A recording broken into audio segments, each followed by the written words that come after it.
Welcome back to Winners and Losers, the show that looks at the highs and the lows from around world football. This weekend, the man of many rings is sat to my right-hand side. Look at the knuckles on him. Chris Hamill. Who are we starting with? We are starting with Manchester City, thanks to White Dahlian's suggestion on my Twitter feed. And that is because the citizens thrashed Burnley 3-0 to move 5 points clear at the summit of the Premier League. The win is also their 11th in a row in all competitions, a new club record after their endeavours secured them 10 last season. Another record on the day came in the shape of Sergio Aguero. His penalty that he scored made it 177 goals for City, a modern great. He's now the joint top goal scorer at the club with Eric Brook. Nobody knows who he is. Well, other than City fans. Respect your elders. But on the night, Sane was the star. 1 goal, 1 assist and 6 completed take-ons. The guy's absolutely flying down that left wing, isn't he? And the toilet brush has now been involved in 9 goals in 6 games. 5 goals and 4 assists. And considering he didn't start, and he's sharing that role with Sterling, what an incredible vein of form he's been in. And talking of incredible veins of form, Burnley, up until this away from home, were laughing on the road, weren't they? Yeah, they've taken some massive scalps this season, Burnley, which makes this result even more impressive. Obviously, they beat Chelsea at Stamford Bridge, and they beat Everton at Goodison Park, and they held Spurs and Liverpool away from home as well. A really, really tough start to the season for Sean Dyche's men. But in this game, they were outclassed, simple and effective. 78% possession to Manchester City. 10 shots on target City had. Burnley didn't muster a single one. Naughty. But like you were saying, City are on unbelievable form. This is actually the second best start to a Premier League season ever. The only time a team has started better after 9 games was Chelsea in 2005-06 when they won all 9 and took 27 points. What a side that was. Exactly. They're now unbeaten in 17 Premier League games. In fact, they've lost just once since January. Pep Guardiola is doing miracles there, but can he produce the ultimate miracle and go invincible like Arsenal? I don't know. Do you know? Vote in the poll up there to decide. We take a short trip across Manchester now for our next losers, courtesy of @VK_MG. And it's the Red Devils back where they belong in our losers section. Get in. Joe, enjoy the game? Lost 2-1 to Huddersfield. What do you think? Of course I didn't enjoy the game. That's our first defeat of the Premier League season and the first against the Terriers in 65 years. An absolute stonker. Prior to this game, United had conceded just 2 goals all season, hadn't they? Doubled that tally in just 19 minutes. Mourinho lamenting the attitude, but you're going to talk about that a little bit later. Despite the fact we had 78% possession, we had 9 shots. We created very little. We were absolute rubbish on the day. We've actually been pretty poor for the last few games, whereas Huddersfield were extremely clinical and the newly promoted side were absolutely loving it. Moy and De Poitre, want to pronounce it? De Poitre? Something like that. My pronunciation isn't great. Scored with their only shots of the game, but both of them were Man United errors, weren't they, Hamster? Yes, the Red Devils players went from world beaters to egg beaters in 90 minutes against Huddersfield, didn't they? Cueing Mourinho to slam his players after the game, where he said, and I quote, "I don't even remember a friendly match when our attitude was so poor," so pretty scathing stuff from the Portuguese. And now the manager, how's this for a little nugget, has failed to win all 19 Premier League games in which he's gone 2 goals down, drawing 1, losing 18. Not the comeback king. Only his 3rd ever defeat, though, to a newly promoted side. Bloody hell, Jose. Normally rolls over the newbies, doesn't he? Rashford now has 13 Premier League goals for Manchester United, 2 off Wayne Rooney's record of 15 for a teenager at Old Trafford. He'll need a hat-trick next week to beat him because he turns 20 on the 31st. And that won't happen. Happy birthday for then, Rashford. It won't happen. But yes, Lukaku with the assist did well to work it from out wide, didn't he? A lovely ball into the box and a decent header, but it was too little too late. Now United have got a tough couple of weeks ahead now with Tottenham. Actually, they host Tottenham and they're away to Chelsea. Stamford Bridge return for Jose. So, if you get 3 points out of those 6, I think you'll be pleased. However, a lot of reports in the paper this morning, and I for one think they're rubbish and they're overblowing things, But as a United fan, what do you think to the opinion that's being peddled that he's starting to rub some players up in the changing room, but not that way, right? The wrong way. Look, his comments after the game were explosive about the attitude, but I think partly that's just Jose Mourinho. Some people saying it's his third season syndrome come early. Let's not go overboard. This is Man United's first defeat of the season. It's our best ever start to a Premier League campaign, we were saying last week. So let's all just relax a little bit. Stop panicking. Our home record's very, very good, and we usually beat Tottenham Hotspur. So just calm down. I don't think he's lost the dressing room just yet, but if he keeps coming out with comments like that, he could well in the future. Although, after seeing them dismantle Liverpool 4-1, I don't think it's a case of it being just Spurs boys anymore. Please, like Harry. Roy Keane used to say. Yeah. Don't hurt me, Harry. Did Phil Jones went off as well? He did. That's a disaster. Phil Jones has been our best defender for a while, and it's not an injury crisis, but United's depth is now really being put to the test. No Bailly, no Jones, no Fellaini, no Pogba. Lindelof looks like he's not quite ready. The less said about Lindelof, the better. We just have to hope that's a Vidic scenario, because Vidic also started horrendously at Manchester United. But Lindelof looks like, I don't know what. Bambi on ice. Yeah, a mess. Pretty much. But what do you think about United's chances of winning the league? Have they taken a severe blow this week? Or are people overblowing it? Let us know in the comments below. Our next winner comes from @GRajak on Twitter, and he says, talk about Michy Batshuayi, guys. Hamster, why should we talk about him? Well, that is because he was part of the comeback as Chelsea beat Watford 4-2 at Stamford Bridge, meaning they are now unbeaten in their last 13 games with Watford in all competitions, winning 10 and drawing 3. And things aren't exactly great for Watford at the moment when they play away from home in London. In the last 3 games, they've conceded 12 goals. But by and large, the game was pretty well balanced. Chelsea edged possession with 53%, having 14 shots to Watford's 16, putting 8 on target to Watford's 5. And that was the thing, wasn't it? The decisiveness wasn't quite, the cutting edge wasn't quite there from Watford. We like to play at Richarlison. Great player, but missed 2 absolute sitters on the day. They should have been 4-1 coming over from the left with his left foot, and the other the header. You'd imagine if they have scored one of them, then they may have secured a point, if not all 3. Yeah, they should have gone 4-1 up, Watford, in this game. They had the chances to go forward. Yeah, and they were dictating the tempo and the play in that first half, pressing really high. In fact, I think Watford's back four were pretty much positioned on the halfway line. And they were switching play pretty judiciously. It all looked rosy until Pedro. And what a finish it was. He scored first, and he's now been directly involved in more goals for Chelsea than anyone else in all competitions in 2017, with 21 goal involvements. That's 12 goals and 9 assists for the little Spaniard. He took a little while to settle in, but he is setting Stamford Bridge ablaze now. Eden Hazard, also a welcome return to some form for him, registering his first Premier League assist in 15 appearances in the competition since April 2017 against Crystal Palace.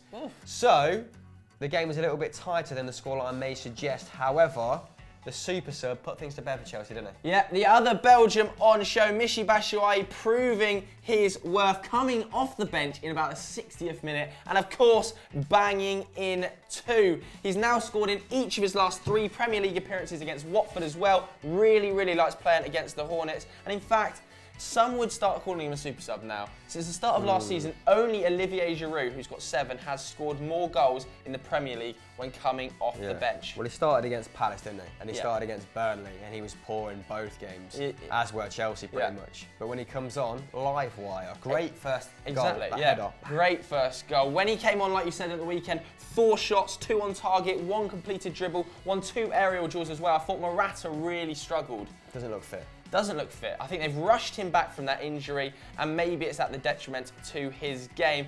But Michy Batshuayi, since he joined Chelsea, he's actually been involved in a goal every 60 minutes. 7 goals in just 421 minutes of Premier League action. That's pretty impressive. But he just can't do it when he starts. And that's a concern for Antonio Conte. I'm sure it's a concern. Yeah, if you include the competitions, it probably only fares better as well, because he's scored quite a few in the League Cup, hasn't he? Yeah. He's doing pretty well in the Champions League. Got the winner against Atletico Madrid. I just think that it's maybe the responsibility's hanging over him a little bit. Maybe he feels it's difficult when he's not getting a run in the side, I suppose. Whenever he comes in, he knows that whether it was Diego Costa last season or Alvaro Morata this season, that his position isn't his per se. I agree. But what do you think? Should Batshuayi be starting over Alvaro Morata with Alvaro Morata's current form? Let us know in the comments below. Our next loser is the man with the rosy cheeks. It's Ronald Koeman, and I'm starting to think he's permanently blushing because he's been found out somewhat in the Premier League. And Arsenal, they have a sweet tooth when it comes to his toffees, don't they, mate? They do. Eusebior_98 is basically calling him Ronald McDonald at this stage. He's out of the door by the end of the week, I reckon. Of course, Arsenal battering the Toffees 5-2 at Goodison Park. Arsenal in the process scoring their 100th Premier League goal against Everton, the first side ever to do that. They love playing against the Toffees, like I just said. They've beaten them 95 times in English Football League history. That's the most of any club. And this was a fair result. Everton were awful. 33% possession. They conceded 30 shots, Everton. 14 on target from the Gunners. It was an absolute riot. Sanchez, Lacazette, Ozil playing havoc with the Toffees backline. Mesut Ozil assisting his 43rd Premier League goal. He has more assists than any other player in the competition since 2013. He was unbelievable on the day, Mesut Ozil. I think in the first half he created 6 chances and the rest of the players on the pitch combined created 5. I thought the Gooners were great in this game, other than a few defensive errors which obviously resulted in Toffee goals. What did you think about the game, Hamster? Yes, as you said, mate, Everton can consider themselves very lucky they got 2 goals, considering they both came from Arsenal defensive errors. Wayne Rooney wrapping his foot, finessing the shit out of that first goal. Whippage. Top bags, Petr Cech couldn't get anywhere near it. He was rolling back the years, wasn't he? He was, mate. Shadows of his 16-year-old former self bagging against David Seaman. Wearing the same boots he wore in 2008, 2009 as well, so that's probably why. You know, all good stuff. He's now got 12 goals against Arsenal in the league, more than any other player in the modern era. Now, this is Everton's worst points tally, 8, after 9 games of a Premier League season since 2005-2006, when they had 4 points. However, they did manage to galvanise that season and finish 11th in the end. So, who knows, maybe that's how it could pan out for Ronald Koeman if he's given the time. But a lot of pressure on him at this point. And one of the more alarming things is he doesn't appear to know his best formation, his best squad, who's starting in what position, what system to play. In his last 5 games, he's changed formation every single time and not won any of them. Shocking. He's also yet to announce the same starting 11 this season. But £200 million, you know, down the drain in the summer. So. And I was watching Match of the Day last night, and the boys actually made a couple of good points. That's Ian Wright and whoever else it was joining in, Martin Keough. Why isn't Kevin Morales playing? He offers them natural, but they had a natural pace. They had a real falling out, didn't they, Koeman and Morales? And now he won't start but you'd imagine he'd put that aside considering recent results. They're lacking pace up front. They were playing 2 number 10s and Rooney and Sigurdsson on the pitch. Sandro, obviously not in the squad, sorry. Calvert-Lewin, okay. Yeah. But why are you playing him centre forward when he's still cutting his teeth? Oumar Niasse getting one of the goals. The ex-Hull loanee, it's all looking a little bit askew, isn't it? And that's being generous. But yes, Tom Davies actually replaced Ashley Williams at half-time. That was the 9th time in 17 games this season that Koeman has made a substitution at half-time. It's just chaotic, isn't it? And that's what will be more alarming to the Everton hierarchy, more so than maybe a couple of the results. The fact that he's not working with a solid base to transform these negative results.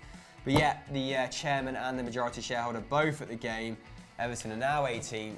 They've come out and they've given Koeman their support publicly, which is normally the death knell, isn't it? Yeah, he's gone. Guys, who do you think is going to go first? Bilic or Koeman? Koeman, because he's got Chelsea on Wednesday as well, and that'll be an absolute slaughtering. Our next winners are Bayern Munich. This one comes from @GoonerJHH on Twitter, Hamster. And that is because Bayern beat the mighty Hamburg 1-0, and Dortmund subsequently drew 2-2 with Eintracht Frankfurt, meaning that Bayern go joint top of the Bundesliga on 20 points. We're going to discuss Dortmund over on EFD, so make sure after this, in an hour's time, maybe it's already live, you go and watch ERU. Yeah. But yeah, since Heinke was appointed, they've played 3, won 3, scored 10 and conceded a big fat 0. But Hamburg, they do currently sit 15th. Yeah, they're not great, are they, Hamburg? And they had Gideon Young sent off after 37 minutes for a nasty tackle on Coman. No need for it. So not overly surprising that Bayern clinched the result. If anything, they probably should have scored more. Yeah. And it just shows you the fine margins, doesn't it, between being hired and fired. Yeah, exactly. I'm sure that Ancelotti would have loved to have played Hamburg. With 10 men as well. Yeah, exactly, with all things considered. Unsurprisingly though, it was all Bayern, 75% possession, 21 shots, but just the 3 on target. So still, that problem of not being their usual ruthless, clinical best still lingers. But it was the 2 Frenchmen who made the difference for the Germans. And I've got to say, before I pass it off to you, I did see James Rodriguez getting absolutely battered on Twitter for this performance, and Bild gave him a 1 out of 10. Yeah. Was that deserved? Let me know in the comments below. Not a great performance from James, but a great performance from Corentin Tolisso, who took home the Man of the Match award, of course getting the crucial goal. This is a player who had 95 touches, created 4 chances, made 7 tackles and interceptions. Numbers. Playing in that 4-2-3-1 system alongside Arturo Vidal. Looked absolutely deadly. His link up with Kingsley Coman as well, who Heinke's described as one of the most on-form players of his life in the last 3 games. Was on fire as well. 5 dribbles, 3 chances created, 3 shots and 87% pass accuracy. He was just drifting past Hamburg players like they were sticks of wood. It was no surprise Gideon Young chopped him down when he just drifted past 5 players. He absolutely battered Celtic. Yeah. He tore Christian Gambo a new arsehole. The guy, he's pretty much retired, the guy. Yeah, honestly, he's such a good player. He's in the form of his life under Heinke. He looks really revitalised, but a slight negative for Bayern Munich. There is a little bit of an injury crisis starting to form. Javi Martinez out, Neuer out, Ribery out, Bernat out. Thomas Müller as well tore his quad in this game. He's going to miss 5 to 6 weeks of the season, which is a big, big miss for Jupp Heynckes, because Jupp really likes him in that number 10 position. Yeah, he loves him in that number 10 position, and now the poor, well, not poor, but he's been on poor form, James Rodriguez, is going to have to step up to the plate. Mats Hummels as well sprained his ankle and is now a doubt for the Leipzig game on Wednesday. So some positives and some negatives for Bayern, but back up to the top of the table. So you're in, I'll win. Our final losers come from Victor_LG. And some Merseysiders got caught up in a hurricane, didn't they? They did indeed. The Reds bled red at Wembley in front of 80,000 people. That is a Premier League record attendance. Of course, they got thumped 4-1 by Tottenham Hotspur. This was actually Liverpool's first defeat against Spurs in the last 10 games. Previously, they've won 6 and drawn 3 against Pochettino's men. But Dejan Lovren didn't have his best day at the office, but neither did any of that Liverpool back line. Lovren, though, particularly bad, at fault for both of the opening goals, and then taken off for tactical reasons after 31 minutes. Joe Gomez was actually standing 3 yards further back than any of the defensive line in that first goal, so maybe he should shoulder some of the blame as well. Yeah, Spurs had just 36% possession in this game, which is a bit of a surprising stat, but they did fire off 14 shots, 6 of them on target, and when you give Harry Kane that many chances, he is going to punish you. He's already got 15 goals this season for Spurs and England, and we're only in October still. This was his 4th league double of the season. He's now scored 45 goals in 2017. That's more than Cristiano Ronaldo. CR7's only got 43, although he did have to come off in the 88th minute, didn't he, with a quad problem. However, it now seems like that was just cramp. So relax, Tottenham fans, but you'd have to say this was a demolition hamster. Yeah, I'm not surprised he had cramp either, because he was everywhere. Works his socks off, doesn't he? Probably one of the reasons that, you know, the English love him so much. Yes. Love a guy who runs around, don't we? But yeah, Liverpool have now conceded 16 goals this season. It's their worst start since the 1964-65 season. Oh, wow. They've actually conceded 15 away from home What? So on their travels, they've been really poor this season defensively. But as you said, Mignolet, as part of that defensive back line, very suspect. Sell him. He's now made 13 errors leading to goals since his Liverpool debut in 2013. That's 3 more than any other goalkeeper in the same period. And while he actually has a pretty impressive record when it comes to clean sheets, in the big games, he just can't seem to maintain focus and makes very rash decisions. I think it was the 3rd goal he rushed out for. Yeah, what's he doing? There was 2 Liverpool defenders in the 6-yard box. He's taken it off both of their heads. And Kane does what he does best. He's picked up the Tottenham rebound and put it away. And that 2nd goal was the 1,000th goal Liverpool have conceded in the Premier League era. Only the 6th team to do so. So, less than watertight at the back in the last 20 years. Since the days of Hansen and Souness. Yeah, the only bright point for Liverpool really coming out of that game was the fact that Mo Salah scored again, and only Robbie Fowler has scored more in his first 9 Premier League appearances than the Egyptian. So, killing it, isn't he? Well played to Mo and his little throw. Hope you enjoyed this week's winners and losers. Energy significant. Not the best wrap up, so let's go to the end board. So that was this week's winners and losers, Hamster, but there is a channel floating about that people should subscribe to. There is, and it launched the weekend just past. Should have been in our winners section. It's FDFC, baby. Yeah. About 4K subs, so, come join them, all the merrier. Yeah, subscribe. Thanks so much for watching. Bye.